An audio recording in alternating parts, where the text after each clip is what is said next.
Esta historia se remonta a la nada misma, un viaje a las tinieblas de la perpetua amenaza de lo irreconocible, donde la luz es devorada con la facilidad de una frontera de sucesos, y la trascendencia de las formas que ahí lo habitan es solo revocada por la promesa de los inimaginables hallazgos que ahí yacen, el incontenible deseo por desvelar el infranqueable desconocido. Lo llevó ya en el siglo XX a poner en marcha uno de los más fascinantes proyectos impulsado por la Universidad de Columbia, el denominado Proyecto Abyssal Terraform, que habría de derivar en un vuelco que nadie hubiese imaginado y quedado en silencio hasta nuestros días. Denominado como AF-167, mejor conocido para nosotros como pez rape fuera de los registros del proyecto, es nuestro notable protagonista, no solo por su extraña protuberancia fuera de la fisionomía propia de su especie, o esa extraña facilidad para interactuar con los humanos que mostró casi inquietantemente, sino por los grandes y enigmáticos secretos de las profundidades que nos llevaría a conocer. Los rape son reconocibles por su iracundo aspecto, tachado como el pez más horrible del inhóspito abismo, el más oscuro y solitario lugar de la tierra. Son capaces de sobrevivir cómodamente por debajo de los 5.000 metros de profundidad y medir hasta 30 centímetros de longitud, pero su más valorada particularidad en las hembras es la protuberancia nacida de la espina dorsal que sobresale sobre sus bocas a modo de caña de pescar, cuya punta porta una trampa luminosa que utiliza como anzuelo para atraer y atrapar a sus presas. Esta valiosa capacidad bioluminiscente fue la que permitió a los científicos seleccionarlo para el proyecto, incorporando en su cuerpo una microcámara que se retroalimentaba con dicha luminiscencia, para captar las primeras y prohibitivas hasta entonces imágenes de los fondos oceánicos, donde peces como el AF-167 mostraban alteraciones físicas y conductuales no registradas en ninguna otra zona. Por tal, se equiparon así otras 17 especies de seres abismales de la zona, como el pez dragón negro, que contaba con dicha condición. Acompañados de balsas de seguimiento, los peces fueron liberados en las zonas norestes del Océano Índico, con la esperanza de sumergirse en la fosa de Java, una de las fosas más inaccesibles debido a la actividad sísmica del arco de Sunda. AF-167 buceó hasta el fondo y permaneció por 3 semanas hasta que fue recapturado por los investigadores. El rape obtuvo decenas de imágenes predominantemente sosas, como la mayoría de los peces. Eran fotografías de partículas suspendidas en la nada y otras criaturas que figuraban en su casual alimentación. Pero, de un momento a otro, uno de los investigadores tropezó con una imagen inesperada, lo que parecía ser una baranda. Los científicos usaron programas de mejoramiento de imagen, logrando comprender que se trataba de un artefacto de fabricación humana, probablemente un submarino hundido. Algo que pasaría sin mucha importancia hasta que confirmaron la insignia de una esvástica en el fuselaje. Una nueva fotografía más daría un vuelco de 360 grados a esta investigación, mostrando un número de serie de dicho artefacto. La matrícula nos llevaría a identificar cuál era ese submarino. La matrícula fue rastreada al U-515, un submarino nazi que produjo serias tensiones en los servicios de inteligencia de los aliados durante la Segunda Guerra Mundial, y que dio pie a un mundo de conspiraciones debido al extraño artefacto que transportaba.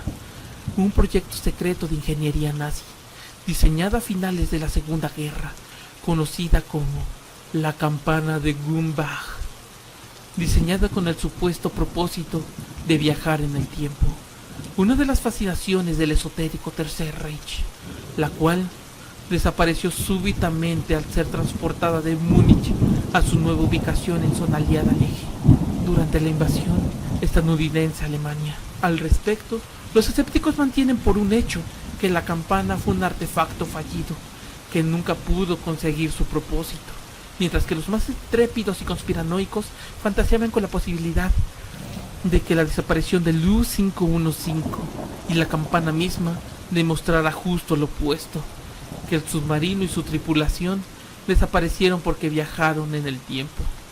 Las mentes aún más férreas de los círculos conspiranoicos afirman incluso que Hitler iba a bordo del U-515 y que logró escapar activando la campana de Gumbach. Dejando de un lado todas estas conspiraciones, la situación comenzó a abrumar al equipo cuando decidieron recompensar al Rape AF-167 con una disección, la cual en el mundo de los peces es lo máximo a lo que aspira un Rape, hallando en su tejido y en sus células síntomas de daño por exposición a isótopos radioactivos. Isótopos que solo podrían producirse en teoría, según los físicos de la Universidad de Columbia, por una cantidad lo suficientemente masiva de energía para alterar una fragmentadamente y por un breve instante el espacio y por consecuencia, y siempre en teoría, el tiempo, según la ley de relatividad especial de Einstein, lo cual produjo que se barajearan preguntas e hipótesis al respecto, como el ya ser de los tripulantes de dicha nave. ¿Viajaron realmente en el tiempo? Para poder abordar este tema, debían trazar todo lo posible sobre la supuesta campana y el submarino. Para ello, decidieron volcarse sobre los manuscritos de Jöns Skinkernoff, científico nazi que ganó el premio Nobel en 1919 por su descubrimiento del efecto Stark, el desplazamiento y desdoblamiento de las líneas espectrales de los átomos y moléculas debido a la presencia de un campo eléctrico estático, estudio que había sido base del equipo nazi cuando fue reclutado en el ambicioso proyecto del Reich. Según los manuscritos rescatados, el prototipo ilustrado tenía una limitación perimetral de 7.5 metros, pero sobre todo la extensa advertencia deficiencia de cohesión molecular, lo que especificaba alteraciones y corrupción en la composición elemental de la materia que pudiera ser canalizada por el artefacto y los compuestos del entorno. La materia no se crea ni se destruye, solo se transforma.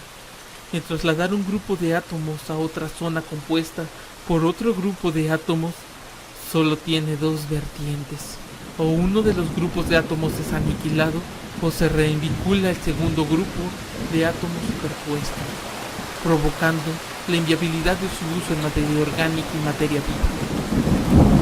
Angelique Rey, catedrática de astrofísica de la Universidad de Yale, quien fue contactada por su experiencia en el campo de la relatividad especial y física de partículas, estableció así que, de haber funcionado, la campana habría generado la suficiente energía para matar por radiación a los tripulantes de la nave fuera del área de campo de sucesos, generando un boquete de 8.5 metros de radio al submarino, dañándolo fatalmente, causando su hundimiento inminente. ¿Será esa la posible razón de que se encontrara en tal zona sin percibirse daño militar, ni el haber pasado por una zona de conflicto aliado? De hecho, se encalló y se mantuvo en zona del eje hasta el día de hoy. Pero, ¿y qué pasó con la campana? Bueno, nos explica que si viajó en el tiempo, la campana debió trasladarse junto a los tripulantes dentro del área de sucesos al mismo punto físico, o por otras palabras, a la misma latitud y coordenada espacial, pero no temporal. Es decir, la Tierra gira y rota alrededor del Sol. Dependiendo del momento del pasado en el cual la campana se trasladara, el punto de coordenada espacial de la campana se mantendría, pero no así la Tierra misma, pudiendo rotar y desplazarse en su órbita, dejando a la campana en una coordenada geográfica o espacial indefinible e ilocalizable. En otras palabras, la campana pudo haberse movido en el tiempo, pero al mismo tiempo, la Tierra y el universo siguen su camino, por lo que la campana pudo haber quedado encallada en cualquier otro confín del universo, en el punto en que la Tierra seguía rotando. Y por último, y lo que dejó con aún mayor mal sabor de boca a los investigadores e inquietud, fue el otro hallazgo en el Rape diseccionado. Al inspeccionar sus células y las células de otros peces dentro y fuera de la región, encontraron una anormalidad que no tenía comprensión. Las células del pez eran amorfas e híbridas. Lo más inexplicable era la semejanza con las células humanas. Una irregularmente excepcional mutación de un segmento reducido de peces de la región de Java. La extrañeza biológica nunca pudo ser explicada. El proyecto se vio relegado a los expedientes, ya que no cumplió los objetivos de la expedición, la cual era indagar la posibilidad de catalogar nueva fauna y flora de la misma, así como su comportamiento irregular generado únicamente en dicha zona. Y se vio clasificada hasta nuestros días por las posibles repercusiones medioambientales y políticas de los restos de radioactividad. Y asimismo hasta nuestros días, los habitantes de las zonas aledañas informan del extraño comportamiento de los peces de la región en particular, y el rechazo de los pescadores por acercarse a dicha área, tanto por las inquietantes apariencias deformadas de los mismos, como por el extraño sentimiento de sentirse reconocidos por ellos. Hay historias que se han vuelto ya folclore por la región. El boca a boca de escuchar una voz desde el centro de la fosa llamándoles para que se acerquen a ellos, o el extraño caso de un niño pescador que supuestamente mantuvo a uno de los rapes en cautiverio hasta llegar a enloquecer y darle muerte, el cual supuestamente contaba a los médicos de la institución el pez le pedía. Varias historias con la penumbra similar conforman la mitología de los lugareños, llamándoles la tierra donde susurran los peces. Andrelí explica que, de haber transportado la campana a personas vivas, estas no deberían haber logrado llegar con vida ni mantenido su integridad molecular a destino, lo que da pie a los conspiranoicos a creer que terminaron fundiéndose con las criaturas de la profundidad, pero sin un mínimo sustento científico. Pero, ¿y si el rape AF-167 fue humano alguna vez, y por ello es que se captaron esas imágenes ante la casi imposible probabilidad de ello?